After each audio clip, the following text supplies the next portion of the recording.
The simple lesson which our Lord intended to teach in this familiar passage has often been strangely mistaken. The minds of men have been so fixed upon certain ecclesiastical conclusions which have been commonly derived from it, that the simpler but far profounder teaching which the Master had in mind to give has been overlooked. He was not defending the formal authority of his own or of any office. He was not discussing the regularity or lawfulness of his own or of any ministry. He was not pointing out the mode of entrance into shepherdhood, but he was telling how the function for all true shepherdhood must be discharged. He was laying down the rule of good conduct and right service in all true leadership, a rule which he himself exemplified and fulfilled, and which all must obey who hope in any degree to be worthy leaders of men. He was propounding a lesson which it behoves all men to ponder well who hope to influence their fellow men for good rank, office, order, culture, property, be the authority, the privilege, the right of these what they may, the eternal law of God, as exemplified in the life of his Son, and taught in his holy word, and illustrated in human history, is this, that none of these, no matter how commissioned or sent, can exercise any real shepherdhood over men except as they are in sympathy with them. This is true in church and state, of the employers of labor, of the heads of households, of civil rulers and political leaders, of bishops, priests, and deacons. The power to lead men lies in sympathizing with them, and walking in the same way with them.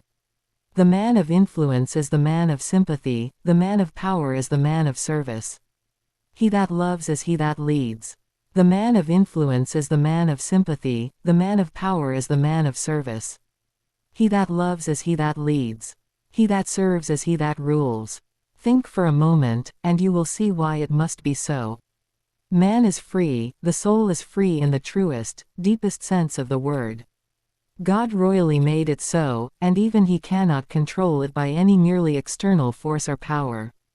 It is free to think, to will, and choose, to love, and no mere force or authority from without can control it in these operations in which its sovereign selfhood is realized. You may chain the limbs of a man, you may coerce his actions or even his words, but how can you get into communion with the soul, and rule its will and affections? There is only one way. If you would influence men intimately, profoundly, really, no matter what your authority or station, you must enter into sympathy with them. You must walk in the same path and enter in by the same door, or you can never be the shepherd of the sheep. This is what Paul meant when he sang the praise of love. 1 Corinthians 13. Among men love is power.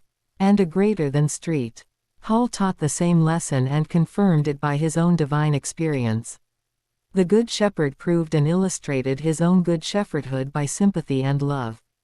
It was by no flash of splendor or miracle of external power that he proved his divine leadership over the hearts of men, but by coming to walk with them, to toil and hunger, and suffer with them.